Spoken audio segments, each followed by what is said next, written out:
Welcome to Courageous Conversations with Lionheart Coaching Co., where we talk about the hard parts of our journey and the courage it can sometimes take to find our way back to ourselves. I'm your host, Mandy Woodard, and on this episode, my friend Asante is here as my special guest.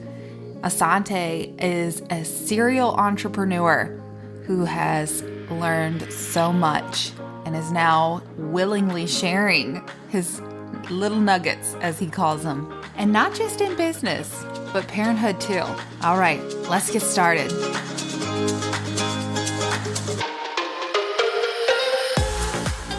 All right, listen. I don't know if you looked and you saw the timestamp and how long this episode is.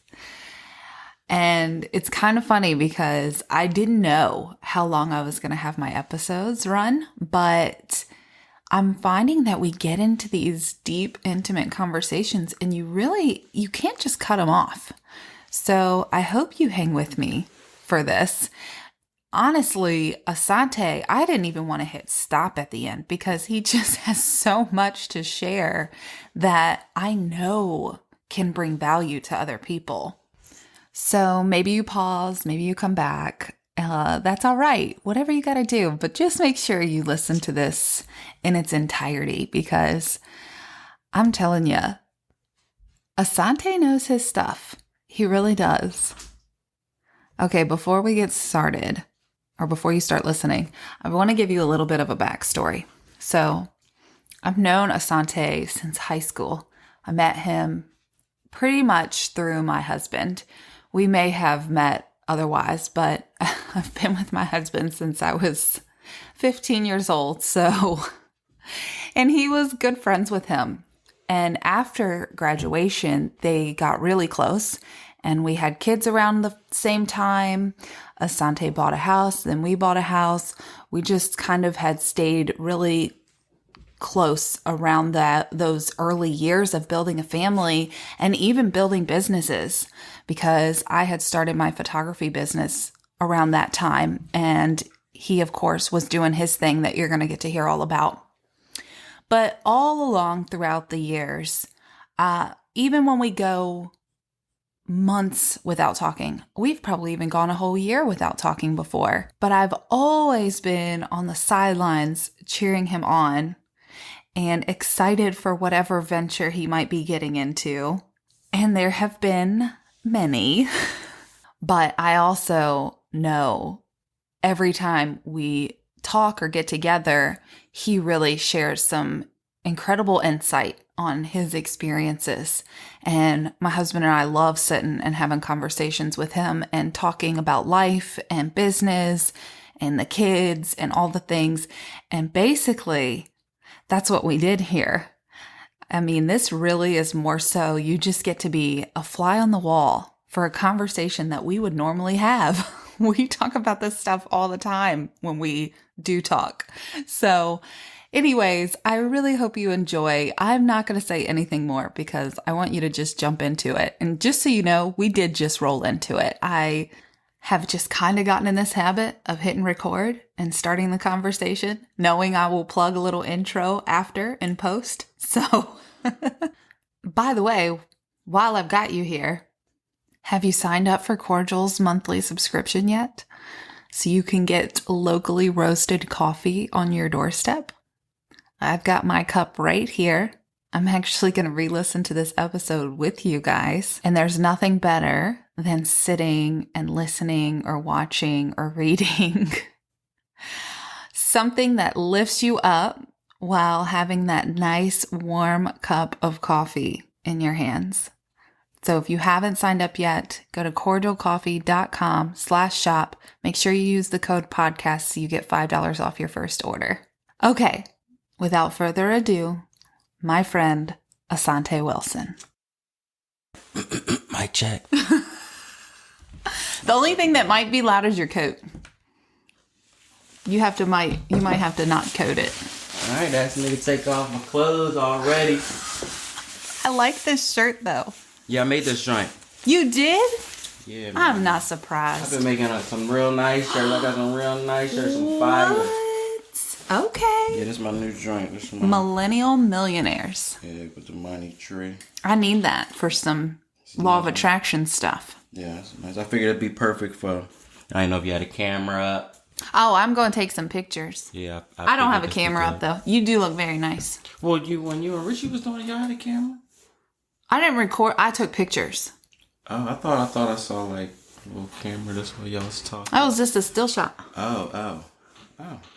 You know. I better pay attention. I do want to get to that point, but do you know that's like a whole nother layer of working. Yeah. Now I remember we used to do Entourage GNT Radio. It was like You did? Yeah, back in DC. Remember? I didn't know that. Remember up in DC, WLVS, right across from Howard. Okay. Every Tuesday at like 10. I'm sure you probably remember if you saw it. I do remember seeing Entourage, but I did not realize that's what you were doing. Yeah, it was a little radio, and it was live stream too, so it was a little different. Because before you think of radio, it's like just the voices and stuff, but nah, it's video too. That's awesome. Yeah, but it was in a studio, so you had people doing stuff. Yeah, somebody like working the sound. We would just come in. Yeah. Oh man, I mean, this is a one-woman show here. This is where it starts. This is what I like. This is what I appreciate. We entrepreneurs, so we doing everything from the janitorial work to CEO type of work. Yeah. You know what I mean? That's just what it is. And that's what, speaking of kids, that's what I be trying to distill to them a lot. Because sometimes, man, we make stuff look easy. Yeah. And it ain't. So, just letting them know that, man, it takes a lot of time, a lot of work. Yeah. And, they want that microwave type quick stuff, but nothing good comes from that. I think about that a lot with Scarlett, because when we're doing stuff or creating or doing even like a craft, if I'm doing it really well, she's like, why are you so perfect? Yeah. It's like, oh God, honey, don't look at that. This is years of work. No, I get it. I get it. And that's one of the main things I want to kind of like get into them too. Say for instance, like my son, he came on one day and he was like, yo, I want to start my own clothing company, start making some shirts. And he was like, I got this idea I was like, all right, so I help you out. So I got the machine and everything. And I had some leftover vinyls and stuff like that. And he had a shirt. And so he sent me the logo and I printed out for him and I showed him how it's done, the time it takes. You know what I mean? I was like, you're going to be doing this. I'm just showing you how it's done, but you're going to be sitting here and setting it all up and whatnot. And I ain't seen him talk about them shirts since.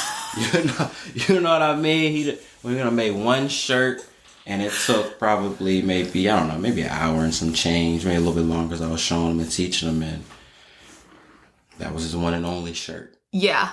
So. My oldest has pulled that on me, because he wants to do things like a YouTube. Not so much anymore. I don't think he asked me anymore.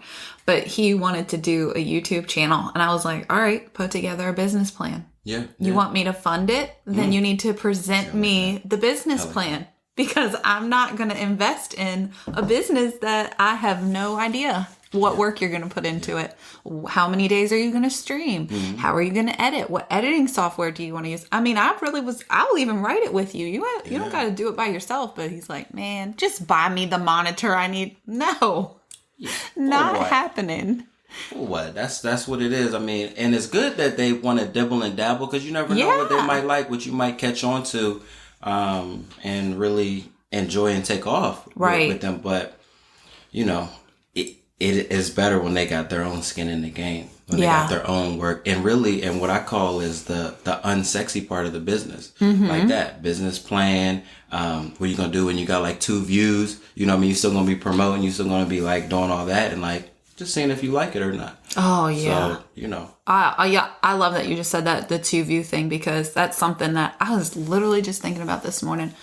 I feel like I was kind of giving myself my own little motivational speech this morning, saying, you got to stick it out. I mean, my views aren't bad, don't get me wrong, but I don't know. I didn't really have any expectation, but I'm just thinking about the possibilities and what I see and what I want. And it's like, all right, we're still early. This is still early. Yeah. Keep going.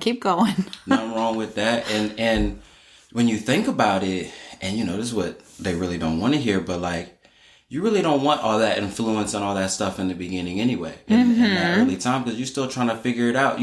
That's everybody watching you, stumble and fall in the beginning. So embrace those little bit of times where nothing is going on and perfect your craft. So once it's actually game time, and I know I talk about my kids a lot, but it makes me think about my youngest son, Zane.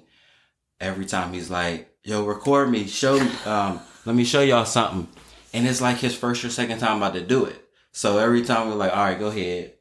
He's still like, and I'm like, there's nothing wrong with just practicing. Right. There's nothing wrong with just like getting the hang of it, because everything is not ready for prime time yet. Right. And I think that's some of the, I don't know, I guess it's something that has to be learned, but that's really kind of the good way of going through something as you know, and things may not take off like how you want or your expectations, but there's still like all that learning that you was able to get from that. And that's still priceless. Cause you got to think, you do something dumb, stupid, put on the internet, blow up, viral or something. And now you got everybody like, all right, so what's next? What you talking about now? And then you have like nothing. You don't know what you're doing. And then you got to learn it in front of everybody. So, and that's why I think, I'm a spiritual guy. I think that God gives us that grace when nobody's watching, just to work on us and us work on ourselves. So when it's game time, we looking like, Kobe out there or somebody, man. So I think about it, I'm with that. I couldn't agree more with everything you just said. And I do tell myself that too, is we gotta slow grow. Because if you go real fast, that's when you're jolted and you're like, oh my gosh. Not to say that can't happen and you can't be successful, but for me and my experience, slow has always been better. Yeah. I think so too. It got me thinking about your boy Elon. Elon. Yeah, Musk. Elon Musk. You know what I mean? Everybody talking about this Twitter type stuff and all this and that.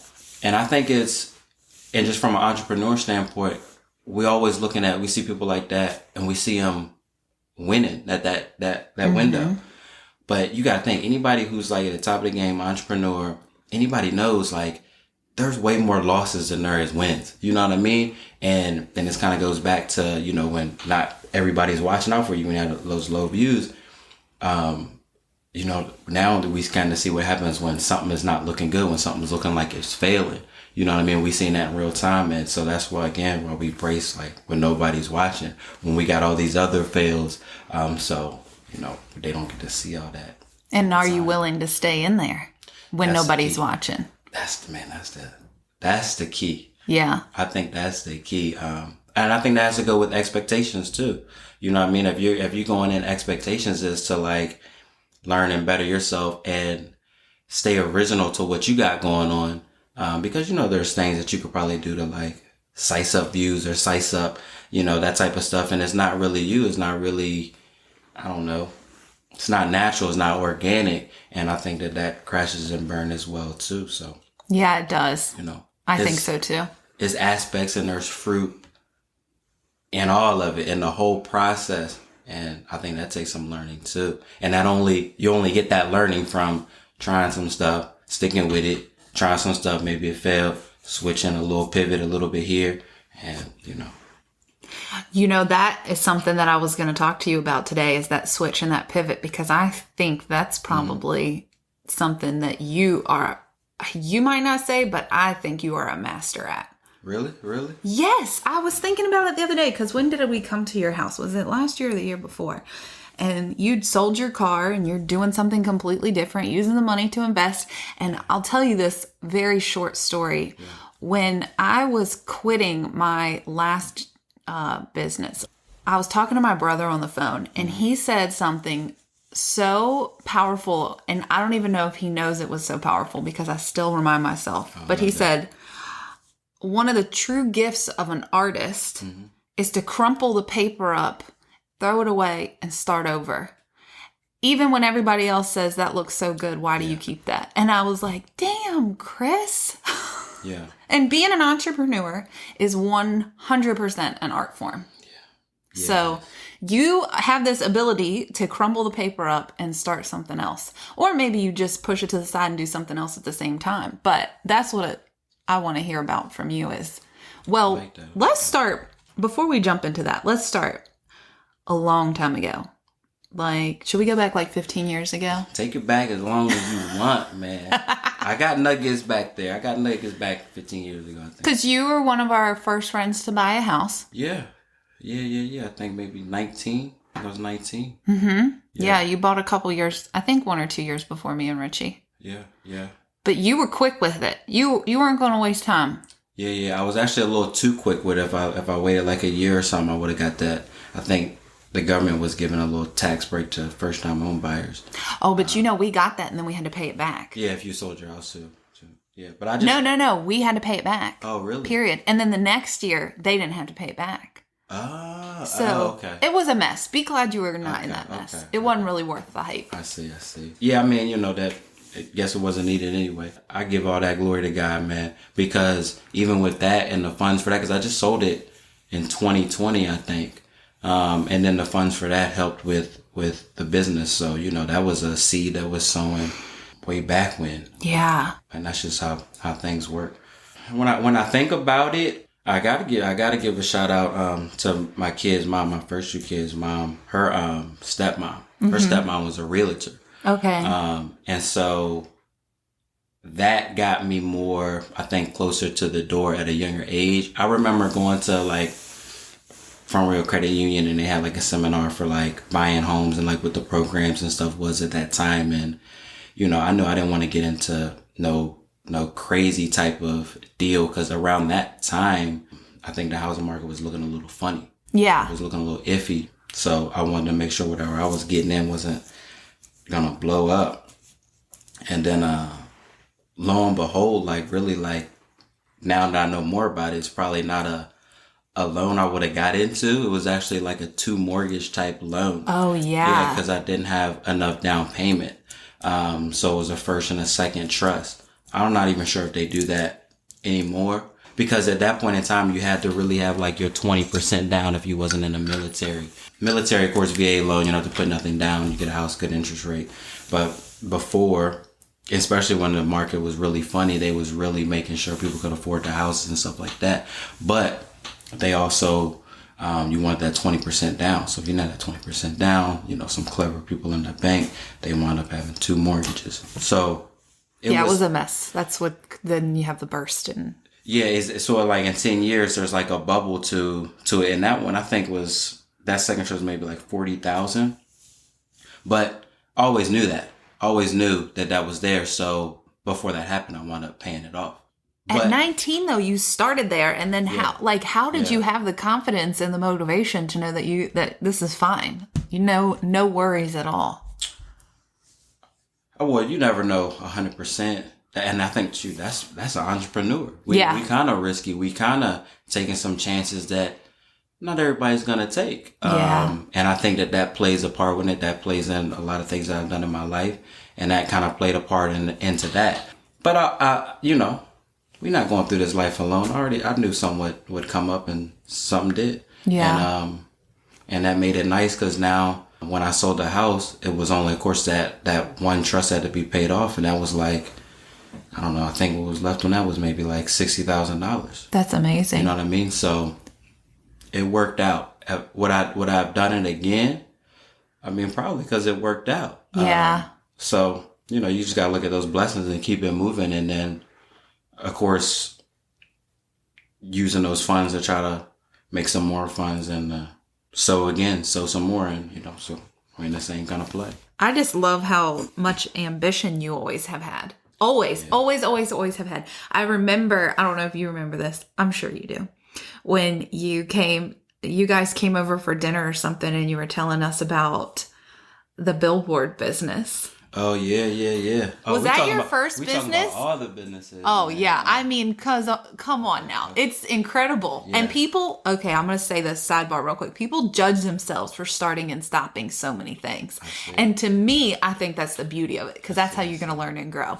So not only did you buy a house at 19, you turned around and were like, yeah, we're starting a business selling billboard ads. Yeah. I'll tell you about that. But I got to go back a little bit. Okay, go ahead. Because it wasn't... No, that definitely wasn't the first business. Maybe the first, that was actually a franchise. Okay. So like, that was like the first kind of like maybe that might have been my first proper business. You know what I mean? Proper Like, business. yeah, like, you know, I business understand what you mean. license, Yeah. everything, you know what I mean? But shoot, I remember, and actually I was down in North Carolina the other week. I told you I had this pitch. It was actually for Lowe's pitch. And in my pitch. Wait. Did you just really skim over that for because Lowe's? I figured we for would go Lowe's. back because we're going all the way back. No, I love it. Because this is your here now. You just did a pitch for Lowe's, and we're going to talk about that, but go ahead. Yeah, we'll talk about that joint.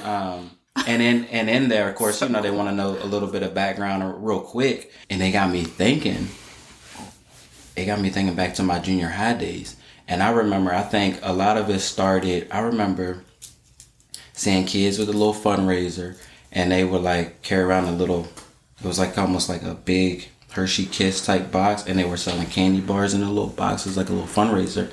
And my peoples, they had a little membership to Costco. And I said, yo, I'm about to buy these candy bars in bulk, and I'm selling them a little bit cheaper than this joint. I'm about to clean up. And that's what I did. I was almost going to ask if you did any businesses as a kid, because I feel like most entrepreneurs did something. Yeah. That. And when we go visit my family up in the Eastern Shore in Cambridge, Maryland, they would have like all the white tees and all the little fake chains and at the corner store, and I would buy those, rock them, get them hot for you. And then I would sell it and make money and go buy another chain. And yeah, I mean, it was, I guess it was just kind of born. But I'd say kind of stuff like that. I remember I have a detail business as well, too. Yes. What else? But so did the billboard business, did it ever make you any money, or did you lose money? No, that didn't. I don't think that made any money. That's how bad it was. I remember we had a contract from Harley Davidson in Winchester doing their advertisements, and what Billboard Connection was is anything other than radio and TV advertisement. So of course billboards, the advertisements that you see on buses up in we was kind of stationed up in that DC area, so like Metro, stuff like that. Even the advertisements that's on top of gas pumps, if you ever seen those joints. Yeah. Any type of outdoor advertisement. So yeah, got into that and had a contract with them and one other ones I can't think of. But yeah, we put billboards up, and really, no, it didn't make any money because trying to pay back what it costs to get into the business. And the biggest thing that I learned out of that, I remember at that time, I just wanted a business, a proper business. Mm-hmm. I've had all these other type of like hustles and side hustles and did pretty good in them joints. So I was like, yo, I'm going more straight with it. And I wound up going to, so you got to put yourself in position. I went to in DC, they had a expo for franchises.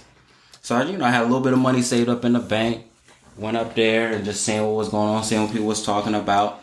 And this one dude took a liking to me, my kid's mom at the time. And what we were trying to get into, the business we were trying to get into, didn't have enough money for. But this company had like 5 different type of businesses, and one of them was Billboard Connections. And they were actually selling a dude in the Tysons Corner area. He was actually looking to sell his franchise. So we was able to get it a little bit cheaper buying it from his. But one thing I know is you can't be in business not doing something that you really like. Yeah. And I didn't really like it. So even though I had the hunger and the drive just from, the business, but it's not really something that I liked. So it's just never gonna work. That's never gonna work. If that's the case, you might as well just go get a job. And that's one thing you don't want to do as an entrepreneur. You don't want to go pay for a job, meaning you done spent money to get a business going, and now you're in there the whole time. Like, that's your job, and that seems really, really horrible. Yeah. But when I think about the Billboard Connection, and obviously I don't look at anything like a loss. I definitely still have some nuggets from that, and even how that got set up. That's how I'm set up today, because obviously when you have a franchise, they send people to come down and they get you all set up and all this other type of stuff. And I was able to take from that experience and of course set up my own and now build something from the ground up. But it's actually something that I like, and it's more scalable than that other business. Yeah. And that's another thing, being able to scale your business. So you're making money at all times, whether you're sleeping, whether you're physically in the job, at all times. And you know what? I almost could look at the Billboard Connections as you paid for a college course because you got this incredible experience and knowledge. And I wouldn't see it as a loss either. Yeah. But what I was saying is, did you make any money? Because you didn't let it deter you. You didn't let it be like, oh God, let me not try that again. And you kept going. That's a good thing that you said right there. And I got to speak on that because I think that's why a lot of people don't really start anything because of course they might fail or people might be watching. They might say something. And for me, man, it's really probably nothing somebody could say because if they not doing nothing, they have no idea. Right. So, you can't be on the sideline. And it makes me think of Jay-Z Mayer said it this one time. He was like, you got the person on the bench up there yelling at the superstar. The superstar's dropping 50, 60 points. This person's on the bench not doing nothing. Or even if the superstar's having a bad game, you still on the bench doing nothing. So how can you be talking? So that would never deter me. You know what I mean? Like, I guess failing in public or people saying, because I'm out here just trying stuff. You know what I mean? Nah, I don't really look at it as like in stop. Well, I hope I don't. That's actually one of my fears of failing and not getting back up. Because it's just a part of it. Yeah. It's really just all of a part of it.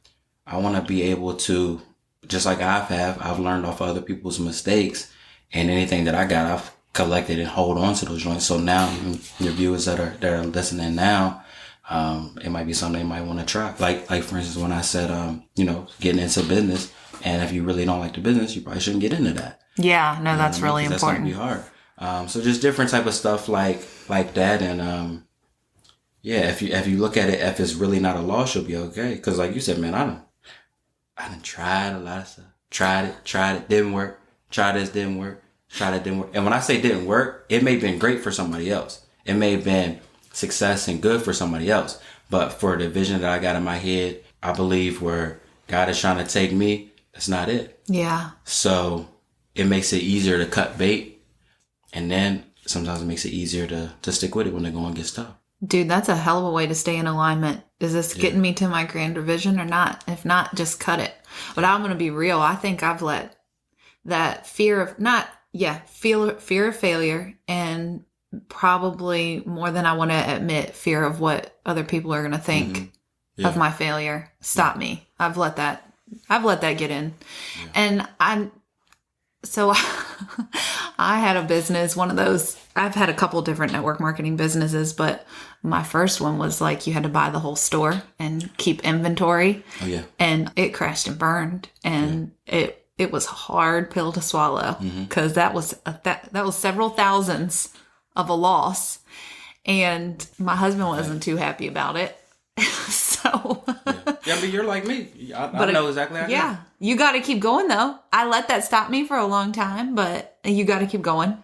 Well, nothing's wrong with, maybe it didn't stop you. Maybe it just like helped you refocus and stuff. Because in between like trying my own thing, I would say I work 9 to 5s, and I've tried to perfect my craft at that. And I'm also looking in, number one, you're giving it your all, like if it's your business, wherever that you're going. And you just never know what might turn up or information you might get from somebody else who's running something successful, even if it's not even in the same category what you got going on. But you can always learn from anybody, anything, even your own situations. And man, the entrepreneur thing is kind of tough. So really, man, nobody can say nothing unless they're an entrepreneur because they just don't know what it's like. Yeah. So even though, and I think that's one of the biggest things for people is what people have to say. But man, I'm dark skinned. I've had so many, all types of jokes and cracks and on me. Like it done grew my thick skin. I look at it now like, oh, that's what that's for. So when like people say something slick in the comments or something, like it don't even matter. I think it upsets Terry more than me. Cause I'm looking at it like this joint is helping the algorithm. You know what I mean? From their comments, it don't matter what could people possibly be saying though? What's being said? What you mean? People say something about anything. It don't matter. You could That's be out here true. giving away $1 million and somebody got something to say. That's true. You could.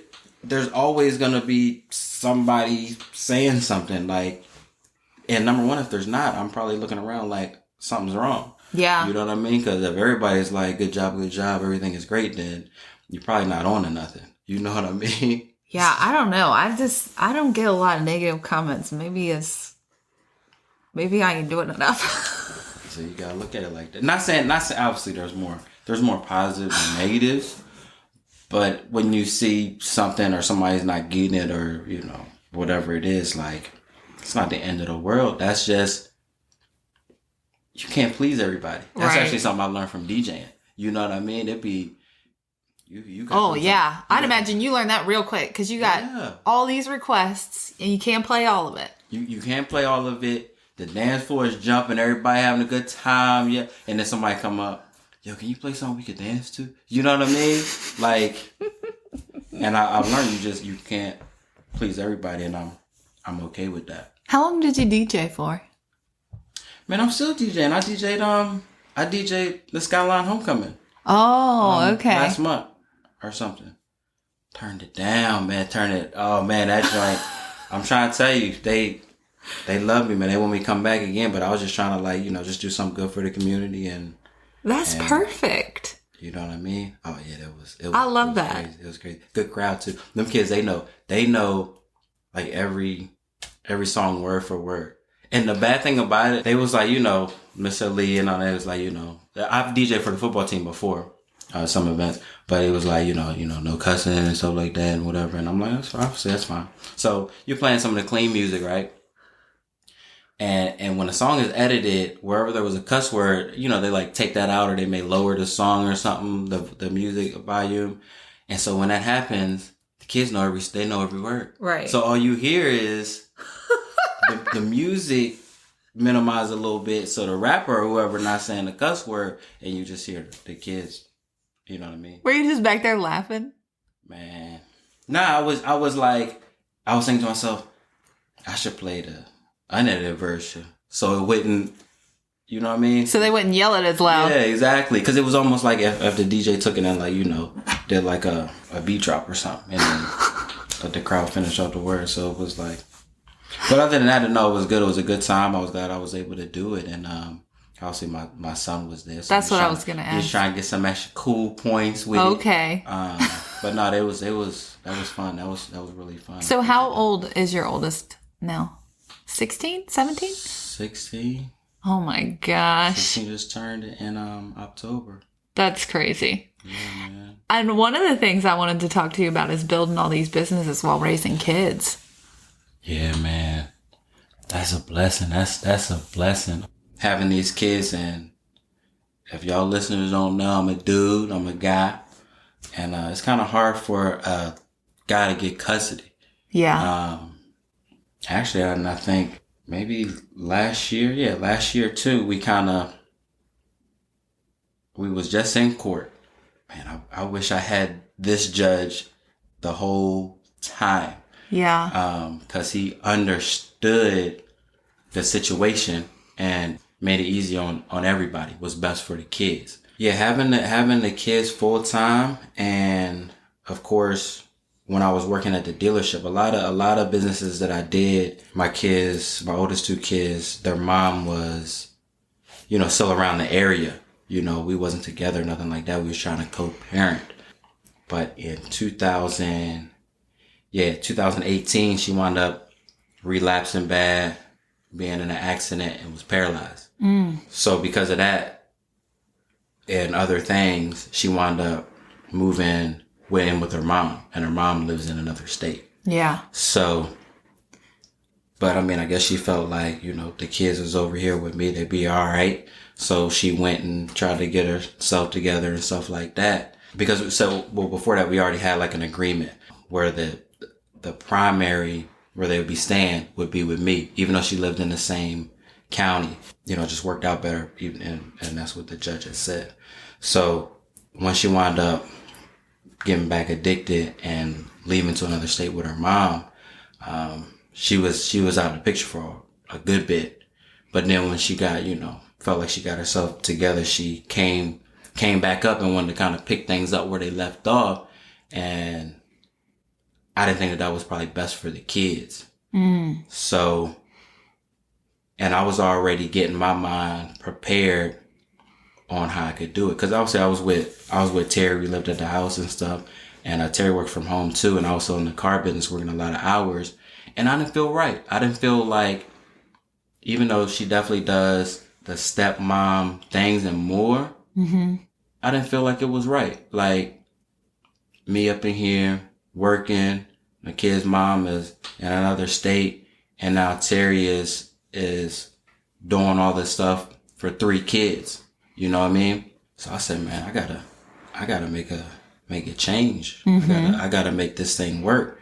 And man, just from God's blessings, the fulfillment by Amazon kind of worked out. So I was able to kind of pretty much work anywhere. So long story short, I left the car business and started working from home and building the Jarvis Vacuums brand pretty much from my basement, but also being able to have that time to be able to handle all my responsibilities when it came to the kid. Now going on 5 years, I've been able to really connect with the kids in a way that obviously my father couldn't connect just because he was working all the time supporting, and that I would have never been able to being in the car business working all those type of hours. Yeah. In this case, being an entrepreneur really helped full circle, even when it came to the kids. As you can probably relate to, because you can still do your work, your business, and take care of the kids too. Yeah. And yeah, so now I done turned into like a soccer dad or something, taking these kids all over. And it's great. It's great. And got some fruits of the spirit, and the kids have really been able to connect with me too. And I tell you the truth. I can't even remember the last time I probably even yelled at the kids. It's probably been maybe 3 or 4 years. Because your stress level is down? Is that why? Or because you're connecting with them and understanding? It's so many things. It's so many things. Number one, yeah, being able to be with them and not have that stress. I feel like with my dad, there was a lot of stress of trying to cram stuff in, like I said earlier. A little bit of time around, you got to cram it in. The weekend, my dad was off on the weekends. So on the weekend, we was out helping my dad all weekend, all day.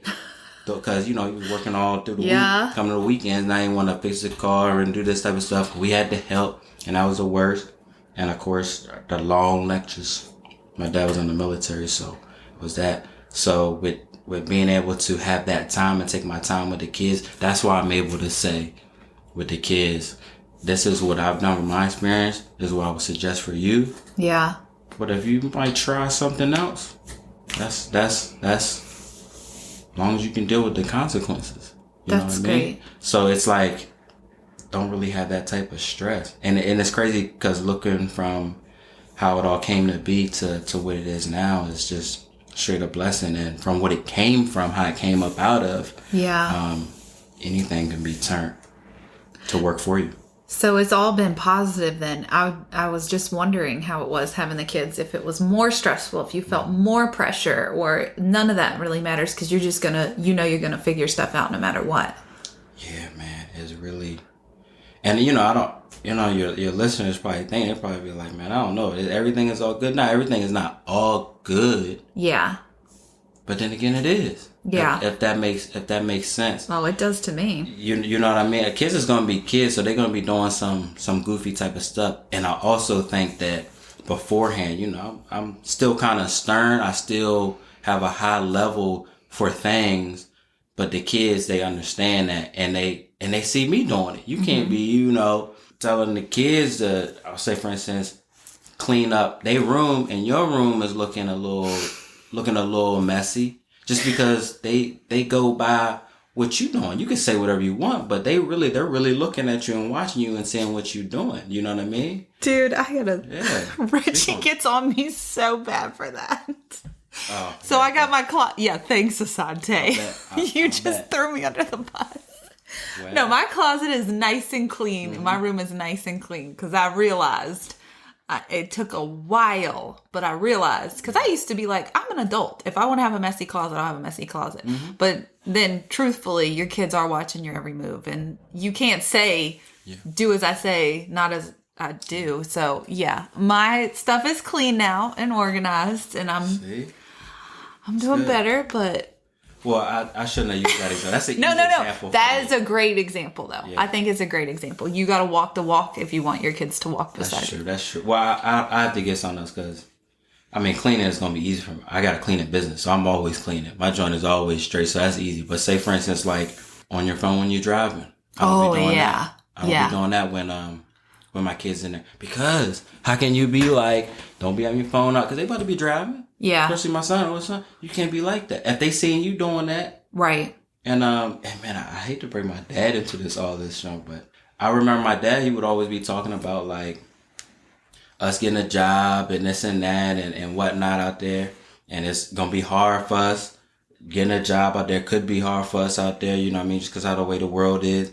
It was hard for me to really grasp that because ever since I've been born, and even so now, my dad has had the same job that he's had. He's been at his job for longer than I've been alive. Yeah. He's actually like number 2 seniority, I think, at his job, been there long. So he was talking that, but it was hard because I didn't really see that type of stuff like that. I mean, I understood what he was saying, but there's a difference, and I think kids, they definitely see what you're doing versus what you're saying. And then also, if you can do it, like you just said, the kids can help you step up your game. Yeah. Like you said, it got your stuff organized and nice and neat. And everybody is like sharpening everybody. And if you can get to that point, especially with the kids, because we all got like ways to evolve and to be better and be greater if we want to. Yeah. And the kids can help.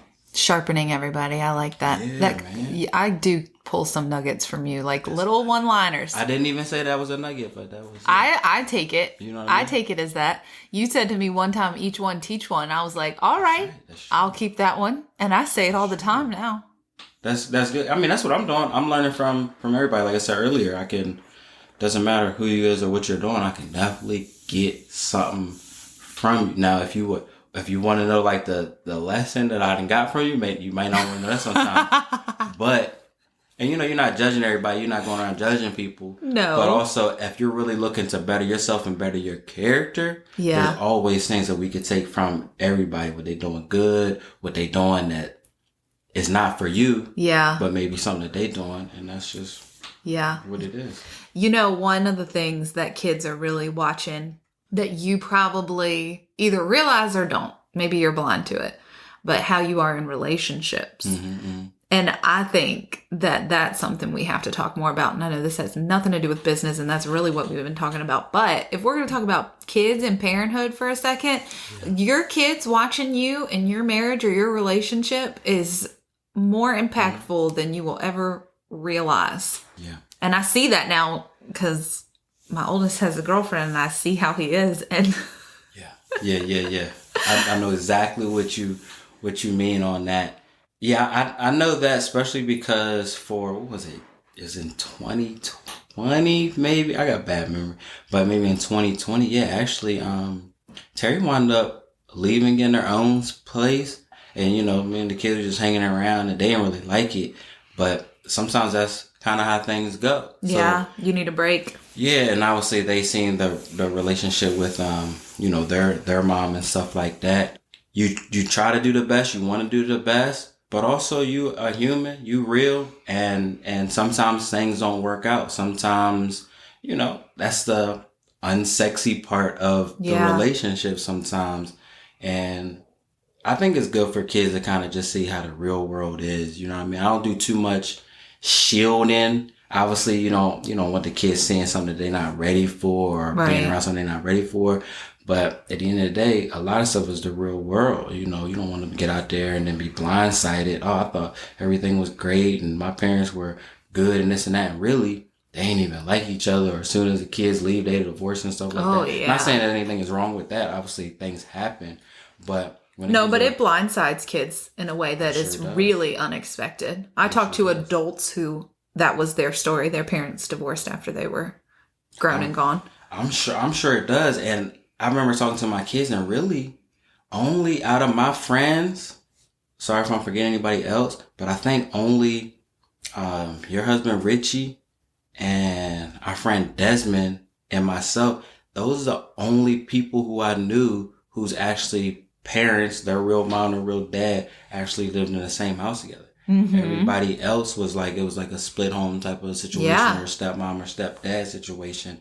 And of course, that's not what you're shooting for, but I always thought that it's better to be happy, even if you're not with, your child's. Well, and if you're in an unhealthy relationship, you have to ask yourself, because a lot of people will stay for the kids. And my question is, but would you want this for your kids? That's very true. Because if your daughter's watching you get verbally abused on a regular basis, but you're staying because you think that's what's best, but just so you know, she's going to grow up and be in that relationship too. Yeah, definitely. More than likely. Definitely, most likely. And I remember thinking about that. I remember, because I haven't been in too many relationships, especially out of high school, but I remember being like that. Like, you want to stick with it and stuff like that. Everything is not going to be, a fairy tale or a coast, but there also is a certain time when, of course, you have to cut bait, just like we were talking about in the business.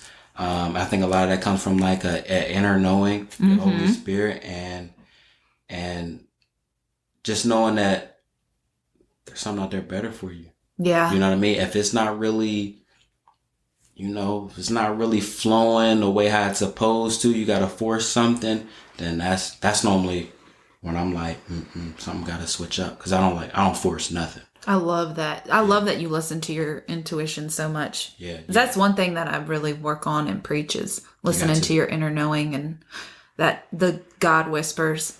You have to. If not, you might move along, but you might be spinning tires. You know what I mean? I think a lot of people, probably even myself, especially in the earlier days, you just trying to make something happen. You trying to do stuff. You want to be a good dad, good mom. You want to be, good at your job. You want to be good in your business. You want to be good girlfriend, whatever.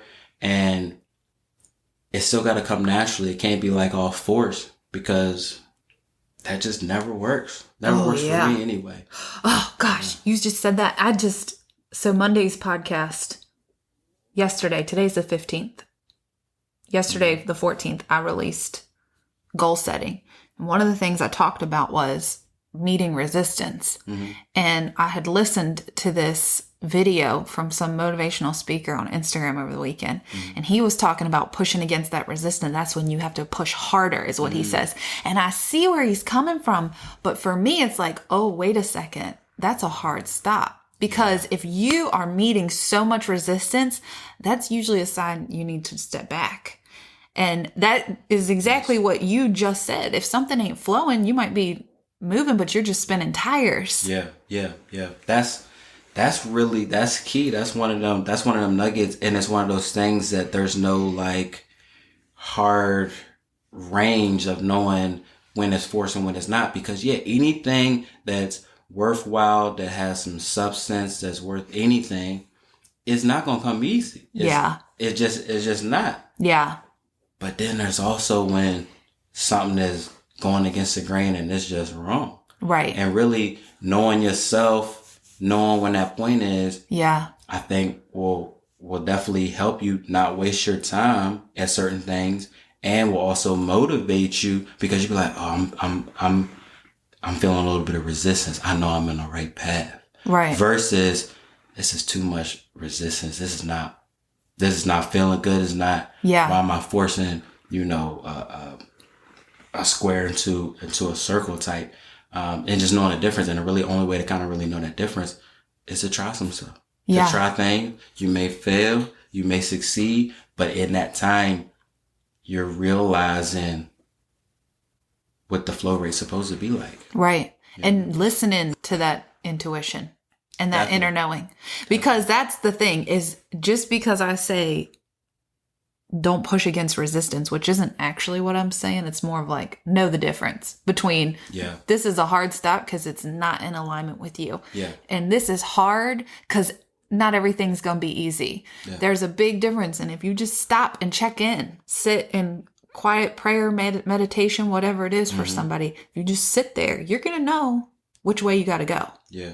And even if you don't right then, just keep sitting there until it comes to you. Definitely. What you just said brings me to another point, and I think that's what worked really well with the kids is the patience, man. Being an entrepreneur, you gotta have patience. Having kids, you gotta have patience too.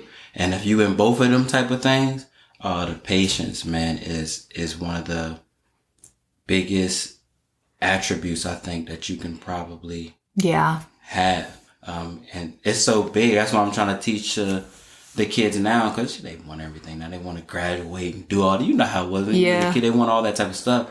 And I'm always like, stop tripping. It's coming. It's going to happen for you.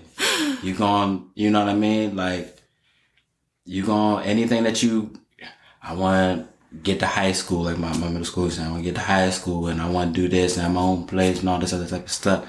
And it'll happen for you. Yeah. But while you're young, while you're a kid, you ain't got really nothing to worry about like that, because anything that you're worrying about right now is not even going to matter. Right. 99% of the time. So why not just enjoy what you got going on and have that patience? Yeah. Patience, and I would say too, flexibility. Definitely. Being flexible. You got to be with both parenthood and being a business owner. You got to be flexible. Definitely. You got to go with the flow. I like that. That's a nugget right there. And I tell that to my kids. So I'm not really, nothing's permanent. Yeah. Nothing is in cement.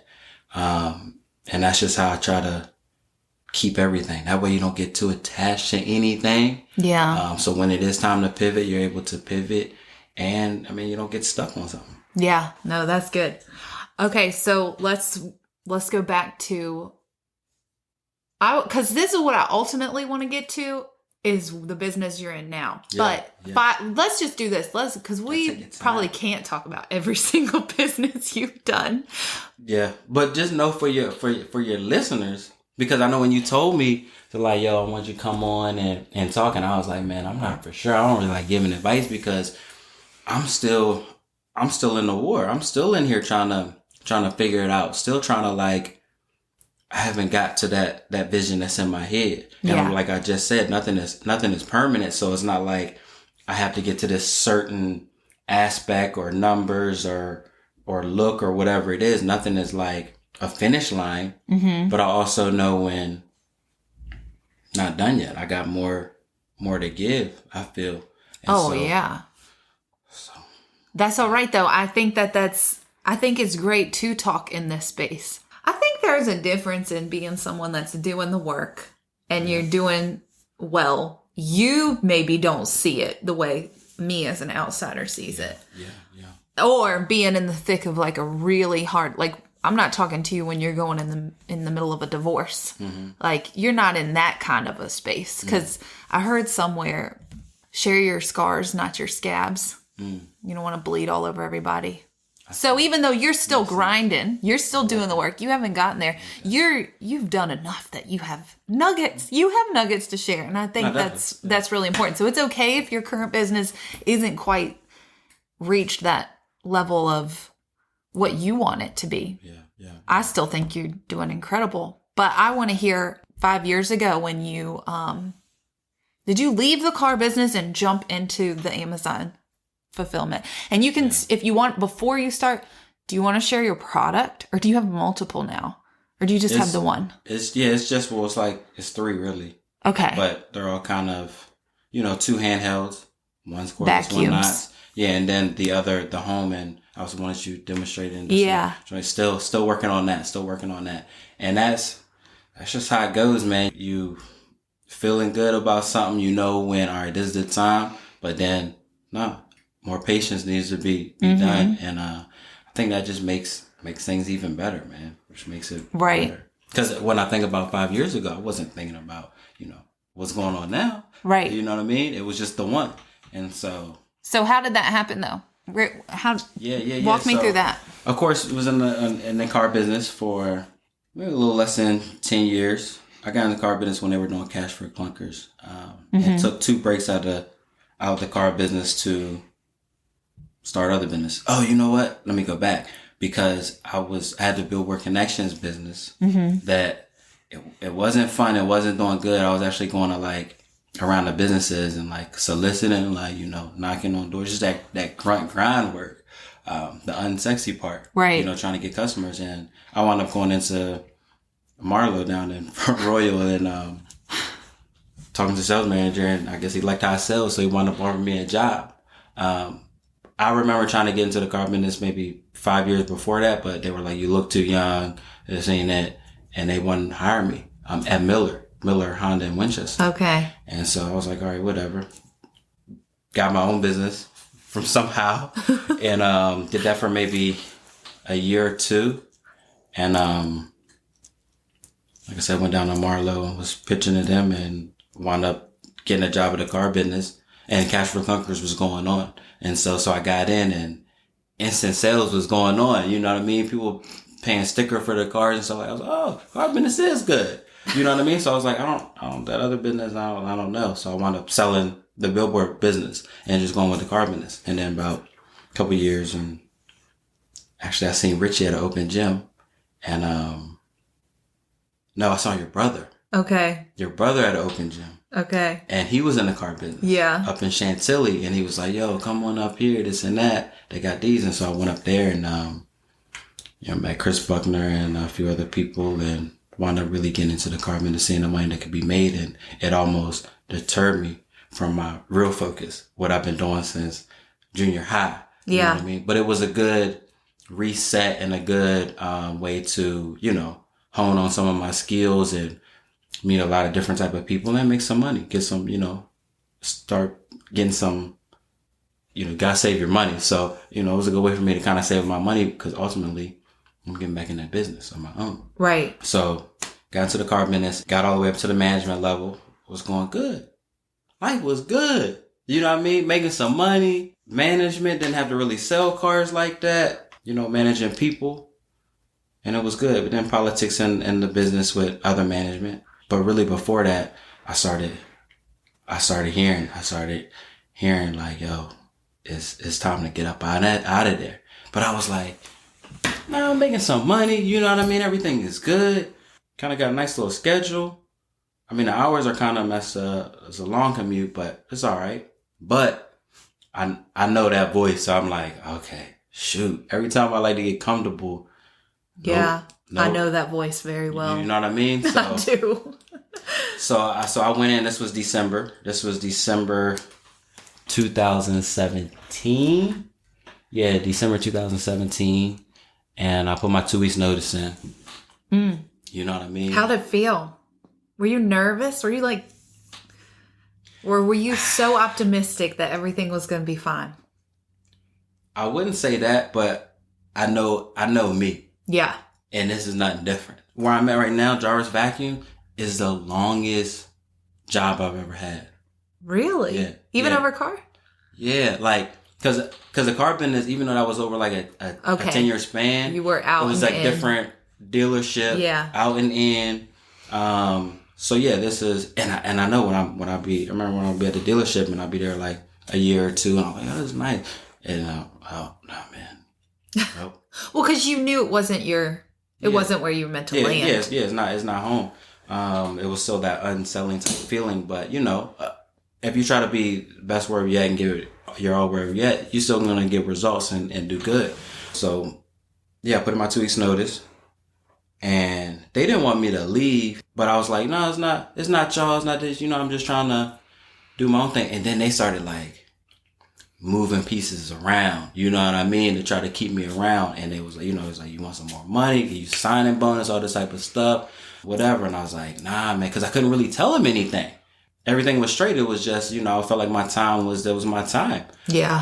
I think I was there for maybe 4 years or so. And was actually good at the job, but that's the ultimate test of your path, though, is when you are finally ready to take the leap. Mm-hmm. And then all of a sudden you got all this money or whatever dangling in front of you. Yeah. Well, and you still walk away. Well, let me finish telling you the story. Oh, okay. Go ahead. I'm giving you credit too early, huh? Okay. A little too early. Couple of months too early. Okay. So, but I wound up leaving. My 2 weeks went up. I wound up leaving. They're still trying to work, and they wind up letting my boss go. They let him go. They thought that he was the problem. Oh my gosh. You know what I mean? And so they brought in this other dude that I liked. He was working at one of their other dealerships, and they moved him up there. It was a brother, you know. It was a black dude. And I guess they thought that we would like gel good because, you know, I like the dude. We was cool when we would see each other from, you know. And in between a week, they did all this changing. Okay. And, you know, they was like, yo, come on, bad, this and that, boom, boom, boom. And at this point in time, I was thinking to myself, I was like, I don't got nothing lined up. I don't got any businesses going on. I ain't got nothing. I just kind of like rolled out because like, you know, I feel like Holy Spirit talking to me. Which is, like I said, it's nothing new. But I don't know, I guess I got some cold feet. You know what I mean? Mm-hmm. You get to looking around, you're looking at your stuff, looking at your bills. You don't got no other source of income but other than like money that you got saved up. I still had the other house at the time too. I had 2 houses and was just making a little bit of rent money on the other house. But it wasn't really nothing to sustain the lifestyle I would have wanted. Mm-hmm. So anyway, they made these changes. I was like, all right, I'll come back and help the dude out and this and that. And then when I got back in there, it just wasn't right. Yeah. It just wasn't. And of course, it wasn't going to be right. Right. It wasn't going to be. So, but I wound up staying there for another 3 months or so. We wound up having a falling out. And I think I told you this before. I was like, you know, sometimes your God will be like, all right, this is what it is. Mm-hmm. And then you be like, I don't know, I'm going to drag my feet. And then sometimes he'll give you that boot. Oh, yeah. Yeah, you know what I mean? So you get to decide, do you want a sledgehammer? Yeah. Or do you want a little nudge? So I could have bowed out gracefully. You picked the sledgehammer. You know what I mean? That's all right. But you know, I got out there looking at the road ahead and lost focus and was like, oh, maybe I should go back. So I went back, like I said, a couple months and just wasn't working good. And then I don't know, I set it up perfectly because the last day of the month, all the business, everything was good. Last day of the month, either April or March, me and the manager, we wound up having a falling out. The one they brought in because they thought you would jump. Yeah. And it was, I gotta tell you the story because, you know, we had this schedule and they was kind of messing with my schedule. At this time, my kid's mom, she got into her accident in March. Okay. So I think this was at the end of April. So in March. So my schedule had to be pretty tight. And I already told them. Plus, they brought me back. I was supposed to have these type of things. Right. But you know, things change up once they get you back in there. Mm-hmm. And I should have known it. Sounds like manipulation. You know what I mean? So, but I don't want to talk anything bad about the joint. They, you know, it's all good. Right. Of course, hindsight, they helped me out. Yeah. But yeah, so we wound up having a fallout, and so then that closed the door. Yeah. You know what I mean? Because did you quit on the spot? Is that what happened? Well, or did you get fired? Nah. We had a little falling out or whatever because I wouldn't change my schedule because the dude, he wanted to go get a haircut. Oh my God. So he wanted to change my schedule. And this was at the last day of the month. So on the carbon, it's the last day of the month. You work all day. Yeah. And I think at this time, you know, so the next day, I think I was supposed to come in at maybe like a 1 to 9 or something. But he wanted me to work all day again so he can go get his haircut. Knowing that my schedule has to be kind of different because I'm trying to take responsibility for the kids, and which they knew this type of stuff, right? And you know how I was back then. You know what I mean? I flip on you back then. You know, I ain't had the patience that I got now. So yeah, it was kind of falling out that we had up in there, and I was like, yo, I'm out this joint. I mean, I could have came back. You know, I could have came back the next day. It was like, well, we'll see what happens. Come back up in here next day. Maybe they thought I would come back in my original schedule, but I never came back. Yeah. Never came back. Wound up sending my emails to like one of the owners because that's who I knew. You know, talking about thanks for the opportunity, but you know, it is what it is. Yeah. So I felt like that door. I mean, it wasn't closed, but I felt like I treated it as it was closed. Yeah. And so I was gonna see, all right, God got me out here. What's he gonna do? And then I don't know, through the grace, man, these things kind of came up and the stars aligned, and then Jarvis Vacuums was born. Do you feel like you had to have that quiet after leaving in order for that to come to you? It couldn't come to you when you had the noise of what you were currently doing. Yes and no, because around that time when it was bubbling up, like when I was like putting in my 2 weeks notice back in December, I knew I had that itch. I had that stirring up, like how I will always be getting. Mm-hmm. And man, I didn't, like I said, I done tried so many stuff and this and that stuff not working, this and that. And sometimes it's nice to just to take the easy, man, I'll just get the paycheck real quick. But that's not what it is for me. You know what I mean? So I kind of knew when that was going on, I was like, oh man, but I was more trying to like fight it because I was in a good position and everything was like nice and lovely. Only thing that was kind of off was really the responsibilities with the kids. More responsibilities have been put on me because their mom actually leaving. So I had that, but then I wasn't thinking to myself, okay, well, leaving your job and trying to start your own business, that's gonna take up more time. Like you be away from the kids more, but you just got trust. Yeah. And when I got out of it, not even talking about like the business or where that's going, but yeah, just the connection with the kids, I think is probably worth probably all of it. Yeah. Probably more of it. Oh, I love that. Yeah. And I would say everybody can't do that. Everybody, can't leave their job and be home with their kids 24/7 and stuff like that. But I will say, if somebody's listening and they have that same inkling and that inner voice to do something, that's where you listen. Yeah. It's okay that not everybody wants to be an entrepreneur. Yeah. Everybody can't, actually. The world wouldn't even work that way. Right. Mm-hmm. But if you have that little whisper happening, that could be an amazing cause and effect there with being able to connect with your kids more. Yeah. And being able to trust it, because that's not, and the crazy thing is that's not really what I was searching out to do. Yeah. You know what I mean? When you leave your job, and in the car business, you make some money. You make some money. It's over 6-figure type of income, and it's cut, and you just at home, but you feeling good about it. Yeah. That's what I kept feeling. I was like, yo, I'm feeling good. Even though there's uncertainty, I know that I'll be all right. But that comes from already having like a relationship and already like, trying to trust in the higher power. You know what I mean? Right. So of course developing that first is big. And then like you said, if that's what you hearing, trust it. Yeah. Because that got everything worked out already for you. Not saying that you're not gonna have no problems, because you will have some problems. Right. You will have some different type of problems, but they get handled too. Yeah, they get handled too. And the ways I seen like things kind of fall in my favor at times.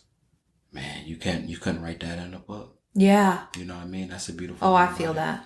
So. I've been in that same position a couple times though, and I've gotten the sledgehammer. I've picked the sledgehammer over the little nudge a couple times. Yeah. Well, that's how you get to fine tune and hone in on knowing yourself and what's going on and what you're like put on this earth to be doing. I mean, like I said before, you're gonna fail a lot of times. You're supposed to. You know what I mean? Like even since when we was like kids and like crawling around. Like if your kid just went from crawling and like just started walking and never fell down, that'd be, I don't know, be Superman or something, but that's just not the real world. Right. Okay, well tell me about Jarvis. Yeah, Jarvis, man. How did that all I don't know, but I'll tell you this. I'll tell you from my perspective, the start of it. Because when did you call me? In 2018, right? 2018, I think this was before I was even on Amazon. Yeah, you were just creating your listing. Like I took pictures to help you create the listing. That's right. Yeah. Well, and actually you took pictures so I could send to the 3D artist. Oh, yeah. Just to even get the design down. Yeah, exactly. And so I could have the 3D rendering. Yeah. For the listing and stuff like that. Right. And that's why I gotta give you your flowers too. But even though, you come over here, you talking to me and you like, I like your journey, this stuff and that, but you on the same journey. Yeah. We all in the same type of boat. I can relate to you just like how you can relate to me, because we already kind of know what that is. And I think that's a beautiful thing about entrepreneurs, man, because it's different over here, man. Right. Yeah. Especially in these stages. Yeah. It's different when you're like some entrepreneur like Jeff Bezos or something. Right. But when you're in these uncertain times, you starting it up, and that's a whole different ballgame. Well, I feel like that's why we've always connected so much, is because even when you were buying that house, I mean, what happened? I was like, oh, we're buying a house. Yeah. Well, I mean, you really did start that path, and I was like, all right, I'm right behind you. Let's go. Every time you've started a business, I'm always thinking about your ambition and your grit and your motivation. I'm so grateful for my husband to have allowed for me to have that connection with you. Well, that sounds weird. I didn't mean it like that. I meant like I got to meet you through him. It's because of him I get to know you. Really? I don't know. Well, probably closer. Yeah, you and him were pretty close. Yeah, well, yeah, that's true. Especially after high school, when y'all like living together. So because obviously I know your mom from a long time, I know you from school. But yeah, I guess to have a more closer connection. Yeah, I mean, I don't know that I would have hung out. I mean, maybe we. I don't know, but because you were so tight with him, I got to hang out with you all the time. So we would have these conversations. That's true. And I've always been so, oh my gosh, that's why I say you're my favorite entrepreneur. Oh, well, thank you. Yeah, that means a lot. I kind of really started embracing the entrepreneur joint since I've been out here for so long. Because, I've been out here for like a year or two, I probably wouldn't be calling myself an entrepreneur, because sometimes that means just unemployed. But once you're out here and you're trying to make something happen, and that's what you're focusing on, nothing else kind of really matters except like tending to my little seed that I'm growing and trying to get it outside of, family and health and all that type of stuff. Yeah. Yeah. So let's talk about, let's go back to the vacuum again, because you came over here, I snapped some pictures, and then you listed it. And what happened? How did it do right off the bat? It was like cash for clunkers. You know what I mean? And I feel like that's how the Lord do, man. Sometimes he will bless you like very much in the beginning. Oh yeah. You know to give you that, like, hey, this is what's possible. Yeah. Almost before like the real work kind of starts. Oh yeah. You know what I mean? It's almost like to hook you in. Oh dude, I think that happens every time I start a business. Me too, every time. Me too. So the middle, which I'm in the middle, is always the top. And this is where, of course, like I said before, it's the unsexy part. This is when you're really type of learning. Because before you get something, you all in the beginning, you happy, as new, as fresh, as this and that. You know what I mean? It's the first time you talking about it. It's cool. 3-4 years in, everybody already kind of knows what's going on. Yeah. You're looking at what things was in the beginning. How do I initially build up on that? Because say, for instance, for a vacuum, it's not like it's something you buy every week. Right. You know what I mean? Oh, yeah. So it's pretty much trying to drum up new customers every time. Yeah. So yeah, in the beginning, it did really good. I was actually kind of unprepared how it did, because as I'm exporting these joints in, the cheapest way is to have a slow on the sea shipment.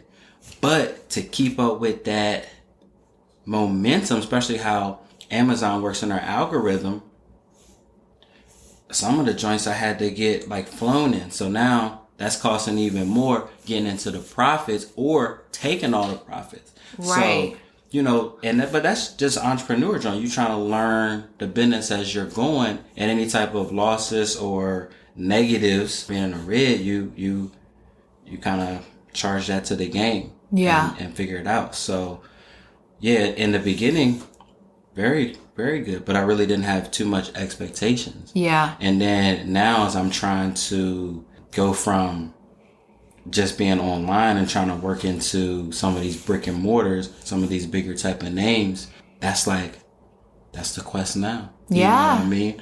And then of course trying to get the home vacuum going to where I need to actually get that production and stuff started for that. It's funny because I have this conversation with some of my clients. Like, I have clients that want to write a book, and it's like, you know how you get to that bestseller? You got to write the first book. Yeah, you can't just jump to that. You got to get the first one out So just get it out, go through the motions, experience it, pour your heart out, and then get to the next one. Yeah. And it's going to look a whole lot different. So same thing for you. You started with the cord car vacuum. Yeah. And then you went cordless. And then you created the prototype for a home vacuum. Yeah. And that's where that's at right now. Is it still a prototype? Yeah, pretty much. But we've been at our house, we've been using it for I think like a year now. Okay. And so and there's no time wasted. So this whole time as I'm still trying to get it, I'm making, every time I'm using it, I'm making different provisions and different things like that. Yeah. So when it does come ready for prime time, it's really going to be ready. So, and that's the thing. If it wasn't supposed to work at this time, I don't want it to work. Right. You know what I mean? So. Oh, yeah. Oh, my gosh. Because, okay, so just a little brief overview on this vacuum. It's cordless. Yeah. It's battery operated. And it has all kinds of amazing features on it. Definitely. Yeah, y'all can check it out at jarvisback.com. Can you buy one yet? No, you can't buy it. Oh, okay. But you can see it. I got to see it. I got to see it in action. Yeah, you actually got to use it a little bit. Yeah. But here's the thing. I am kind of glad that you're using it yourself. Because I'll tell you, I got a cordless vacuum hanging up in my laundry room closet. And guess what? That damn thing don't work. I will not drop the brand, but I will tell you, we have had nothing but problems with that thing since we bought it. And I feel like it should have lasted much longer than it did. Yeah. So I appreciate this trial and error you're going through because it's going to be much better by the time you get it to market. I think so too. And that's kind of how you have to look at stuff when as we were talking about not forcing stuff, because I could have forced it. It could be out here. I could have forced it.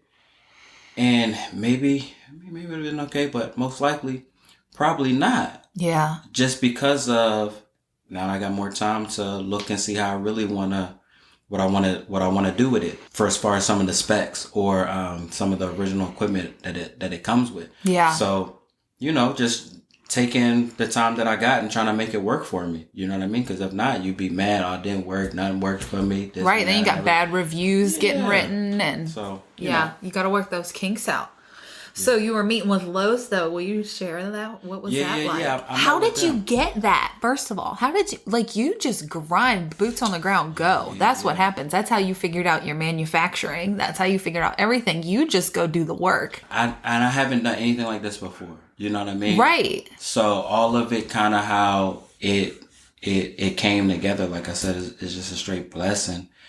Even down to the name. I mean, and then when I go back and I think about like some of my life, some of my early joints, like I can see how I'm in position for what I'm selling, what I'm doing. Oh yeah. You know what I mean? Yeah. Just from, you probably wouldn't believe me if I told you, but because nobody's into vacuums like that. Why would I be? You've always been into that stuff. I think I gave y'all a vacuum. You did? Yeah. But a long time ago, when you're cleaning the car, you have always been into that stuff. Yes. Well, I do believe you because I believe in all the divine. But that's true. I keep forgetting how long we go back and different type of stuff that you probably done witnessed. Yeah. You've seen a lot of behind the scenes type of. Probably even when I first came over here, I got this vacuum I'm about to be selling. You probably was like, huh? But then no. You already knew. Be real. I would not be like that with you, though. That's true. Maybe somebody else, but not me. I'm all right, Asante, let's go. Let me see it. What you got? Right. That's right. Didn't even charge me to take pictures. I don't know if I should say that on the I don't care. I don't take pictures anymore. Oh, okay. Because, you always come through. And that's why I can't wait to, really get on. So, we can all be on. Mm-hmm. You know what I mean? But I remember saying it to my boy. I remember he was in the car business, too. And I remember I was like, "Yeah, I'm about to sell this vacuum." And he was like, I guess he's like you. He kind of knew me, so he was like, "Okay." I guess it wasn't as wild as it would think, right? But if somebody else would have said it, yeah, man, I kind of been into them ever since my peoples in them. They even had a Kirby, and I remember. Oh yeah, the door-to-door sales with the damn Kirby's. Yes. And then, do you know the Kirby salesman is the reason why I got ADT back in the day? Because they creeped me out. Yeah, come. I didn't have good ones. They weren't good. They weren't good salesmen. I remember one dude came. He said, knocked on the door. This was a long time ago. He's like, yo, I'm just walking through the area. I'm giving away 2-liter sodas, man. You want one? I was like, all right. And I took the joint. And he's like, yeah, my manager's gonna come in here. And Oh my God. You know what they told me? They were gonna do man. free. They're gonna shampoo your carpet for free. Oh, see. I was like, what? How dumb was I though? I'm pregnant with baby number 2. I got a little toddler running around. Mm-hmm. Richie was home, but they come in. I had no idea. They said they were a local carpet cleaning company, so they lied. Yeah. And then they were like, can we see your kid's bedroom? We want to show you what we can do to the mattress. And Richie walked him upstairs, and I stayed downstairs. I was like, oh my God, he literally walked them up to Tristan's room. Yeah, man. I called ADT as soon as they left. Yeah. Because I had such a bad feeling. I don't know that they were legit. Yeah, I don't know. But we were all locked up after that. Good. Because, I haven't seen them doing that in a long time. So Oh, yeah. I'm sure I it's get probably people soliciting businesses through here. Oh, really? Oh, yeah. That takes some like courage and some skills, man, to be doing that. As I'm a seller too, but yeah, I don't think going around the businesses, like when I was on a billboard joint, that's like I didn't really want to be doing that, but like it's not my sales expertise, I guess. Tell me how Lowe's went. How did that go? Were you pitching the car vacuum or your home vacuum? I was pitching the handheld cordless one and the newest one. Okay. You know what I mean? Because they got the pockets to back it and fund it. Yeah. Yeah. Even if they just put one in every store or something. Right. So how it all went is it's almost like how the QVC joint went. Like I'm already set up almost like a virtual type of booth. You know when like products and they go to like these expos and stuff and merchants go around, they kind of so when COVID kind of really came in, everything was going digital. So I set up like a virtual type of booth. And a lot of the big companies, they be looking on these joints to see because there's no expo still going on at the time. So submitted my product to them to take a look. And it was like, we want to get a further look. Come down here at this time. And it was like this event that they were doing. I think it was maybe 200 or so people down there with their product and stuff and like that. And so my time came up to do it. And it was actually like, it's actually like a, if you move to the next round type of joint. Okay. So my first pitch, it was probably half the size of this room. It probably had 5 women in it. Nice looking women too. You know what I mean? Okay. I don't know why I said all that, but That's fine. I'm just trying to like give you a Paint the better, picture. Yeah, Paint the picture. You got 5 beautiful ladies. And the reason why I say that is because, and that's almost like the hook of it. I'm coming in. I'm like this teenager looking black dude up in here about some cleaning stuff. You don't really see like that. You know what I mean? Like, but the days of the man cleaning and keeping the house right is here. So, yes. So any women that's listening, if your man's not cleaning up the kitchen, doing all this other type of stuff, vacuuming and stuff, there's men that do that. You know what I mean? Yeah. I mean, Richie's definitely one of the men that do that. Definitely. So, but I was like, none of that really matters. I'm about to come in here and I'm about to sell myself. You know what I mean? So were you intimidated that it was 5 women? Nah. It's different than the only other pitch that I'd done before for a bigger company was virtual, was on the Zoom joint for the QVC joint. But, I had some gas, some steam from that. Yeah. So I was going into it and I already knew that most likely it's probably be talking to someone. So anyway, go up there and talk to them. And of course they love me, you know what I mean? Yeah. And, so they moved me on to the next round. So I go to the next round. Then the next round I go and I meet as 2 dudes and I meet this guy and we want to really connecting or whatever. We used to have a detail business back in the day. And now he's like the vice president buyer type joint. And he took a liking to me. He moved me to the next round too. Wow. And then there was only 1 round left, platinum. Didn't get there. This dude who like had this, I don't know what it was, but it was like it was almost like the size of like this. And it was like a garden that goes in your home or something really innovative or something. So you want to get in a platinum joint. But out of a good bit of candidates, I was like, and like maybe a pool of 6 or so. Wow. So, and this was like at the beginning of November actually, 2nd or 3rd or something like that. So now I'm still in that window of just, because everybody that got to the gold joint, which I got, is supposed to get an offer. Wow. So is it a waiting game now, or? Oh yeah, they take a long time. You see, I'm still, for QVC, I'm in a 2023 now. Oh wait, so that's what I was going to ask. QVC, I didn't see that you were on QVC yet. Yeah. But you're in line? Are you in line? They want to purchase a good amount. Okay. Which is good. I don't want to be saying on my business, but they want to purchase a good amount. Yeah. But how their buying terms is, they don't pay you until 90 days. So the amount that they want to buy, I got to front that money to the manufacturer, get it to them, and then in 90 days, they pay me my money. Oh. So they want to buy a whole bunch of money that I don't got. So I'm like, well, what about this many that I can buy and, you know what I mean, and get paid? But they was like, we want to make more money than that. So it's a good thing. They don't want to go in low because they know that they'll sell them. Yeah. So it's a capital thing. And if you sell out with QVC, will that be a huge... it's a personal question, but I'm going to ask, is it going to be a good return of your investment? Oh, yeah, definitely. So you just got to get the capital to get what they need. Exactly. Yeah, it'd be the biggest check out of all of them. Oh my gosh, let's do this. And it's horrible because... Do we need to start selling candy bars? Right. Go to Costco. You know what I'm saying? That's what I'm saying. So yeah, I was trying to, like, I'm thinking small, but you know, they know what they can sell. They know what works. Yeah. So they're like, nah, we need to be at this number. So, and that's going to push you though to level up. It is, of course. I'm still working on it, but I've had to push it back because I don't have that capital. You know what I mean?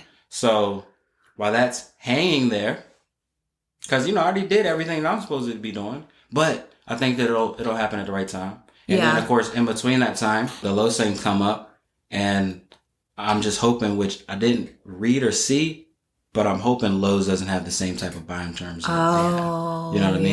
Yeah. And because QVC, it's really like they won't be losing any money. Yeah. There's no way for them to kind of lose money on anything, because what they do, they would make it so you would lose the money. Well, you are like, you put your skin in the game, and I guess they really don't have any. Well, I mean, I guess so, because you'd be taking airtime away from something, and the whole time they want to make money the whole time. Yeah. No, well, that's why they have such a successful business.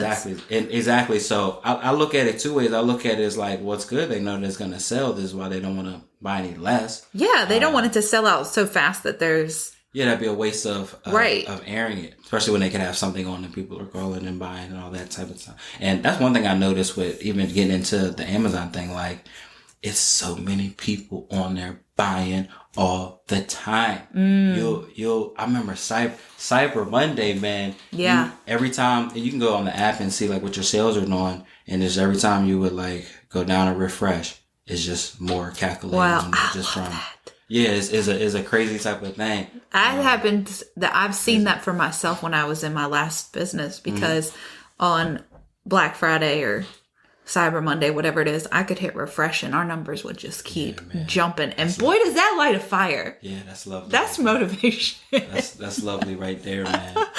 It comes with its own issues then, because then you're like, shoot, I'm about to run out of inventory. Yeah. And that's a good problem to have. So, you know, there's that. But then, of course, so really, I guess any moment we'll see what Lowe's is talking about. But they was talking real good, so I'm hoping it wasn't like just while I'm there talking good. Yeah. You know what I mean? And hope that transcends over. But I think so. I feel real good about it. I think that's going to be great. And I think that it'll probably set me up for the QVC thing. Yeah. That, and also, you know what really helped when I think about it? Because at that time when they were trying to have it go on air for my product, the timetable that they wanted, if I can get the inventory in, it would have been at home. It would have been at like Zoom. Because, you know, still earlier this year they were still doing like people selling their products at home, like a home setup. But now I think that might be different, and I always thought that would kind of mess me up, just being at home where I'm gonna be at to be doing this. I mean, that's easier, cost. Right. But now I got the chance to actually go down to a place, pitch. So it's almost like it's a gradual stage. Yeah. It's just like we were talking about with like the 2 views. You know what I mean? Take that gradual stage, be patient with it, and let it just come and so it can develop you. Because you wouldn't want to go in, you know, say 2018 come up and then like I'm trying to go pitch out on Shark Tank and all this other type of stuff. Nah. Get these other joints in your belt. Because if you can't pitch in front of 5 nice looking ladies, what makes you think you're going to go out there on the TV, all the cameras up, and you got, you know, a couple famous people looking at you and trying to make good TV. You know what I mean? So I'm just taking it all, like, enjoying the journey and like, okay, I was pitching on a Zoom. Now I'm pitching in these offices to these real people. Like, I'm just taking it each level. Yeah. You know So do you One get at to... a time. Do you get to go be on TV for QVC when that comes? Yeah. Oh my God, that's so exciting. That's how it works. You know how QVC I know. That's how it works. That's why I'm asking though. Like, they're not going to do it for you. You get to go do it. And I could pay like somebody it else has to be it you. and have a model and all that. Yeah, I mean, now there's the thing. Some entrepreneurs or some people like inventors, that's their specialty, like making a product. They might not have the charisma or the character to be out there selling it on the TV and stuff. So it's not like you have to be doing that. But I think for me, yeah, I'm selling myself. I'm selling a product. Like, that's all comes with Well, and that's what I really was going to say to you a minute ago is that you going there, I get the in-person thing. I have good, successful coaching sessions when they're virtual. Yeah. But to sit in the office with somebody, totally different. Okay. And so for you too, like going and pitching in person, I feel like people see you, they fall in love with you. You have a great personality. And you're a very likable guy. Yeah, so, of course, they're going to see you and then want to work with you. Because it ain't always just about the product. Like, do I want to work with this person? Yeah. And that's what I've always felt like it comes down to. Especially with what I got. I mean, you know, it's a vacuum. You know what it does. This and that. Obviously, there's some different things that's other than a competition. So you still got to have something that differentiates. You still got to have a good product. Right. But also, a lot of things comes down to the actual entrepreneur, the actual business owner, what they're doing, what they do beforehand, because it's not like the store is going to save you or make your product. What else are you doing beforehand to like add on to this? And that's what I think worked. What's the content of your character too? Because like, I don't want to do business with somebody that's not a good person. Exactly. I don't want to buy from somebody who's shady or. Yeah. I think we were talking about that the other week. Yeah. Like, you know, when it comes down to character and that's what I always felt. So I felt like if I go in there, man, I'm gonna just be real and be myself. You know what I mean? And I think that's one of the key things too, is like, because if things go good, I don't have to hold up and act, the whole time. So I came in there, but like, you know, that's what I've been working on, practice hard, and got everything into it. But also like, I'm just trying to be 100% authentic and be myself. Like, this is what you get. And they either gonna fool with me or they not. You know what I mean? They either gonna get the product or not. You know what I mean? Yeah. So like, it is what it is. And I think all that works. So you're not in there, you're not tense, you're not stressed, you're just in there letting it flow. And of course, everything else that you've done to practice up to that, if you looked at everything as a practice, then when you go into these situations, you'll be even more prepared. Yeah. You know what I mean?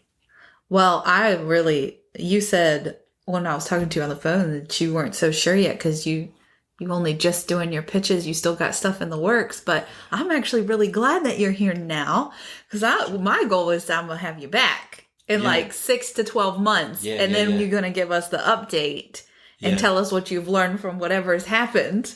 Yeah, that's always a fun thing. That's actually what the dude has said. Real likable dude. I hope that,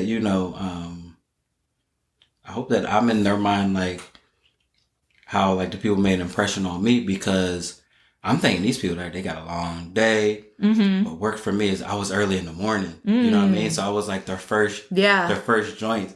And that never happened, especially when I like go to court and with a last name like mine, I'm at the end. And by this time, the judge has already heard everybody's stuff. And once you get up there, he don't even want to hear what you got to say. Yeah. So with this, it was different. And I think that worked for me as well. Everybody was. How'd you get up in the top of that? Because Wilson, W, that's the end. So how did they do it? Did they not do it based off your name? They didn't do it. I guess it was because there's different buyers for different categories. Oh, okay. So it's not like they met with everybody that was there. Okay. It was everybody that was. It was like let me see all the vacuum people. Yeah. Okay. Which there's no other vacuum people. It's only me. Really? Yeah, because nobody wants to touch that. Nobody. That's what I think is the beautiful part. I love it too. Yeah. You know what I mean? Like you see, and the technology hasn't changed for so much. I ain't gonna say too much because I got some ideas that keep them on lock. it's going to, and that's what you said. I got goosebumps. It's going to change the way how you vacuum. Oh, some of the stuff that I got in my head, and if it comes from my head and comes out into the real world, which is the hardest thing, even with DJing, when you got something mixing in your head and you're trying to get it out into the real world, it's the hardest thing to do. So if what's in my head comes out, oh yeah. I can't wait.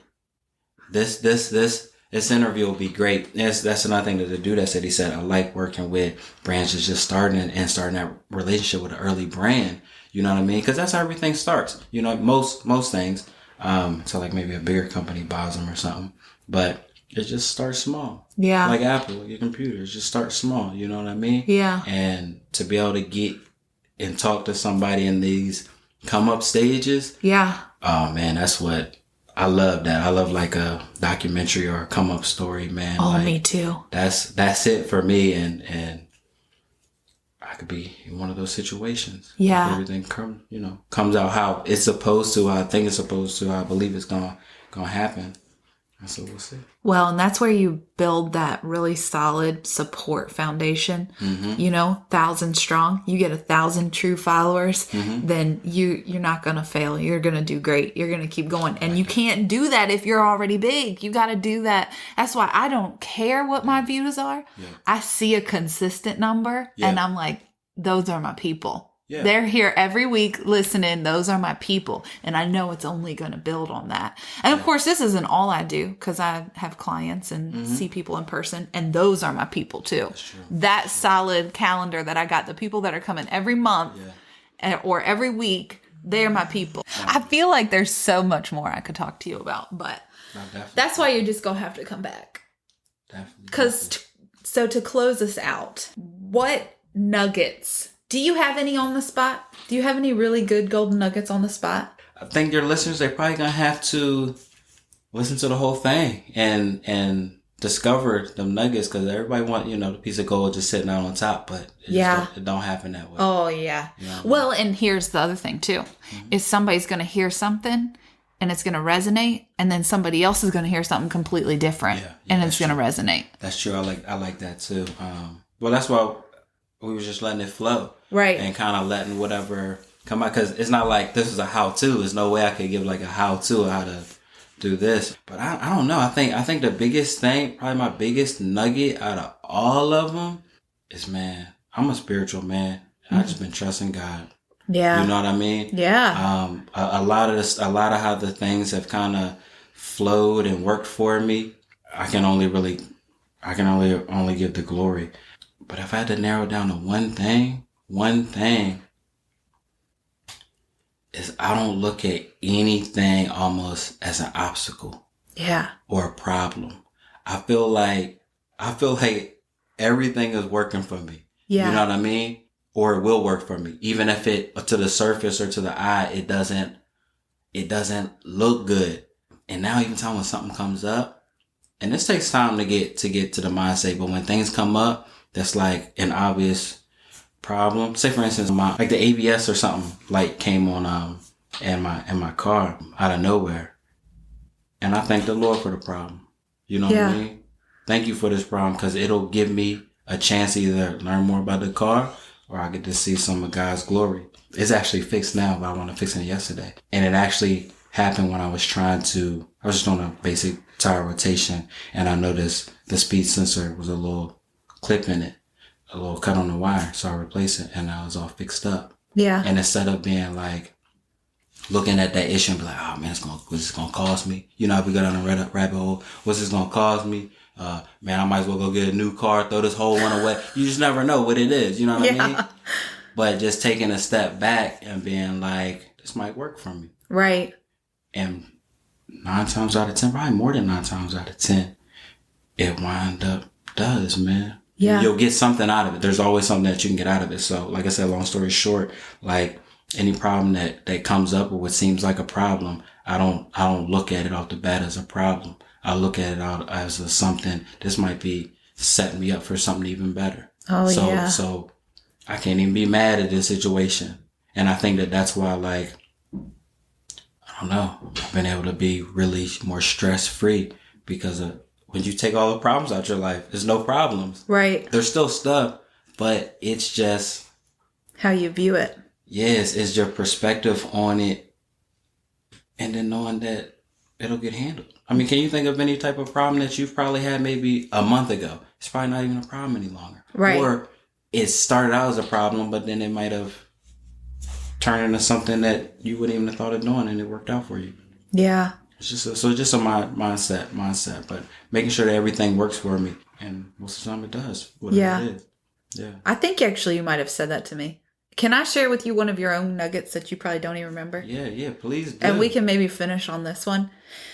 Oh, you just started saying all that and you said something about the car and it reminded me last year. Yeah. You came over and I was sitting in my car that I had earned with my company. Oh, yeah. And I think I might have been struggling with the whole thing, like feeling like I deserved it or was worthy enough for it or whatever. Okay, yeah, I kind of remember this, yeah. And I don't even know if I told you that, but you got in the car, we're sitting in the car and you were like, know that this was meant to be yours. Yeah, definitely. Because God wouldn't bring you to it if it wasn't meant to be yours. Definitely. Most of the time I would definitely feel that and say that.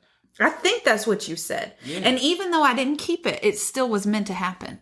Yeah, because and I believe that wholeheartedly. Yeah. And I remember vaguely something like that, but it almost reminds me of like almost if you compliment somebody. Yeah. And some people are so hard to like just receive your compliment. You know, oh, you look nice today. Really, I've been feeling this way. My hair doesn't look good. Nah, just receive the compliment. Yeah. And move on. And I feel like a lot of people feel like they don't deserve a lot of things. Yeah. And we all really don't deserve anything, really. No, you're right. I agree with that 1,000%. So that's to imply that you deserve something means that you have to earn it. You don't always have to earn things. You can just have them. Of course.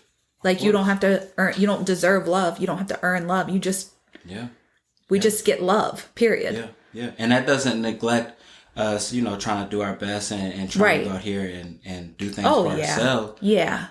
But at times there's times where you get blessed. Yeah. Receive it. Yeah. Receive that thing, man. That's what you probably said, is receive that. I'm sure. Yeah. And I needed to hear that day. Mm-hmm. And I didn't even tell you that I needed to hear that. You said it, I was like, I stopped for a second. I think I was like, you know what, Asante, I really needed to hear that today. That's great. I love that too. I love that, you know, you're able to, because you don't know what you, like you were just saying, you don't know what you might be saying and it resonate with somebody. Yeah. And it was exactly like a puzzle piece of what they needed to like get their mind right and do what they're, you know, put on this earth to be doing. You know what I mean? Like that's always great. I love that. And I was hoping that. That's why I was like, I'm gonna come through and talk to you, because it could be just one person or 1,000, 2,000 type people. They might get something different. Get something out of it and can use it and work with it, and you know, just trying to pass on what I know. Each one teach one. Yeah, definitely. Well, I think this was perfect. I'm so grateful you came over and talked today. Good. I hope that it's everything that you know you wanted it to be. It is more. I think it's more. Good. So thank you. You're welcome. Thank you. Oh yeah. I gotta say thank you, of course, because if you didn't have this run, I wouldn't have nobody to talk to like that. Yeah. Because, you would somebody would invite you somewhere. I mean, you're going to get on QVC and then you're going to get all these invitations. That's what's going to happen. You're going to be flying to some podcasts in Austin. I'm pretty sure there's a lot over there. Yeah. I thought about it. I thought about it a lot, but that's also why I'm trying to just enjoy the journey. Yeah. Good and the bad struggles and the good times, because like this is where it all starts, man. Yeah. You know what I mean? Talking to you on the podcast. Yeah. And my little courageous conversations. Thanks for being season 1. That's when we're season 20 and you're all up and out there. You'll be like, yep, he was one of the OG ones that came through. Yeah, hopefully. Or it'd be like, yeah, remember this? It crashed and burned. No. Oh my God. Don't even say all that good stuff you just said. Don't you say y'all remember Asanti, man? What's he doing? Nah, like, but that stays in your mind or it pops up every once in a while. Oh, that's fine. It's motivation. Keep going. Yeah. Like that's nothing. Like you can't get hung up on that. You know what I mean? Because I think that's another thing. You got outside critics, but then inside, in your head. You know what I mean? And entrepreneur, you got to be built for this. Because your mind is telling you one thing, or you looking at some past due bills, and you're like, man, these past due bills, man, they a lot. That ain't what it is, man. I got something. It ain't what it is. So, not letting your mind hinder you all up. And I know you're trying to wrap the conversation. No, it's fine. I'm afraid to hit stop. I feel like you're just going to keep dropping it. Yeah, I might keep talking. Keep going with the inspiration. Nah, because when I get to think about it and I get to talking like this, right? And when I was pulling up here, my son sent me a message. He said, good luck on the podcast. Because I tell him about some stuff, not everything, but I talk about some stuff because, like we were talking about earlier, and they've been able to see front row the work that it takes. Yeah. You know what I mean? Like, even when they're watching their favorite, like, YouTuber or stuff like that, I'd be like, yo, let's look at some of the first videos. Yeah. That were like scroll 5 years ago. All the way back. Yeah. You know what I mean? When you wasn't even on them and nobody knew about it, but that's where it starts. If you think you about to just hop up here and get it popping, most likely not. Yeah. But there's nothing wrong with this avenue as it builds you and gets you right. And so I like to have my kids like kind of see some things that's going on. Is, like it's really started from the bottom type. I think that would help them out as well too. One thing that I don't like is I probably won't say something about something until it's like in stone. You know what I mean? You do that. You know what I mean? Because so many people get in love with just making an announcement. Yeah. Yo, I'm about to do this. I'm starting this. Yeah. I got this coming. Like so many times. And then we know how it is. Things like sometimes don't materialize because of anything. It's almost like buying a house. Yo, I'm getting this house, but maybe something comes down the line where it didn't work out. Even like talking like we were talking about like the Lowe's thing and stuff like that. There's been other companies and other times where I've been pretty close, but it just didn't get there. Yeah. Or even with the QVC joint, I don't know how long they're gonna keep me around if I can't get produce to the a point. Joint. You know what I mean? Right. So it's really hard even kind of bringing that joint up because it's not really like 100%. Well, then they'll get all pumped up and psyched out, and then you're like, but hold on. Yeah, but just because anything could come in and switch it, but that happens. Now, if that's what you do every time. Yeah. Every time you say something, then it doesn't happen, and I know certain people like that. Yeah. I think that's just they in love with making the announcement. They just like that idea of like getting those first 100 likes on I'm doing this thing. Yeah, I'm about to do this. Or maybe it was like when I talk about my son, maybe it was like how he was like, I'm starting making my t-shirts and stuff like that. It got to get past you just saying that, because then when the work comes in, then like something happens, you're like, oh, okay, it doesn't work out. Is it time for you to start a podcast? Nah, I already been there, done that. Okay. Been there, done that. Okay. Been there, done that, and that's, even though I'm not a lot of talking now, I really don't like talking. I don't like talking about unfinished moves. Yeah.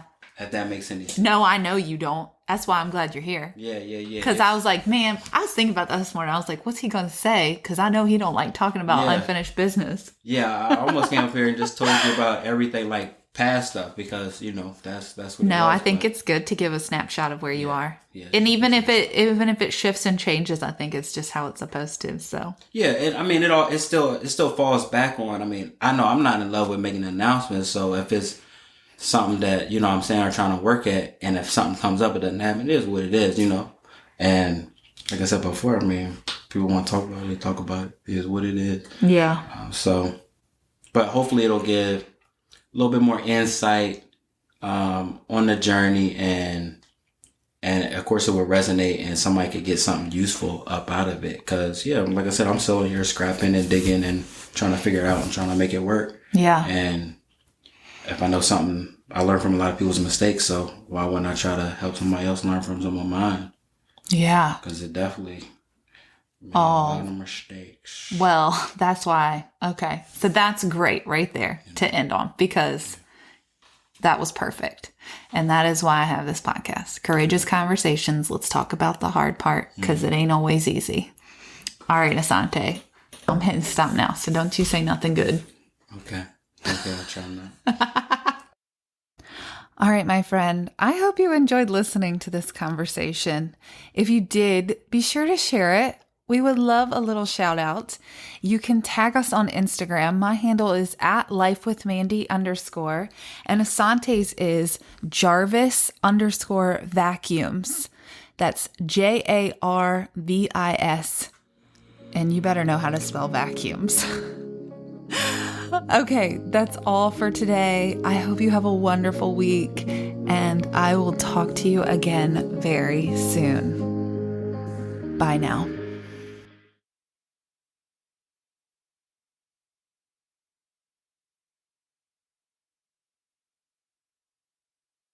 The heat. All right. Two things. What are the two things that are going to happen? Oh, two things that's gonna happen when because I feel like I'll be. Can you hear me good? Mm-hmm. I feel like I'll be dropping nuggets. That's what I call it. I call it nuggets. And sometimes I'll give them a warning. I'll be talking, and I'll be like, I'm about to drop a nugget. But the good thing is, when I say that, it's only when it's really good stuff and they actually listen. But I'll be like, there's only two things gonna happen. Either one, you may do something out on your own and find out, and there might be a better way. You might find something, right? And then number two, most than likely, I probably already tried it, done it, and trying to save you some time. Yeah. From learning from my mistakes. But they got to be able to, try things out on their own and deal with the consequences, I guess. I mean, that's true. And that's probably the hardest thing as a parent, is to let them figure it out for themselves. I don't know. It took me a while to get there. I wanted to save them all the time. See, I think I learned from my dad. My dad always wanted to talk. He wasn't in the house always would be working. So when he come in, and he'd always have to download and try to, get me and my brother and my sister straight, but only a little bit of time. So it was a long conversation every time. It was only a few. But I was like, nah, man, I'm not doing that. I'm going to give these kids a little bit, because their attention span is really short. So, just little quick nuggets. Yeah. And it seems to be working. They're pretty good. Maybe I should start saying that this is a nugget. Yeah. Because I've dropped some gold on my kids, but I think it falls on deaf ears sometimes. Yeah. Well, when you got some good stuff. Yeah. And it might be kids' attention span is so small. So you just got to let it know when the heat is coming. Listen up. All the other stuff you could kind of been paying attention to, but this is a nugget. So that's what I use. That's what I do. Love it. And it seems to work. Yeah. That's good. I love that.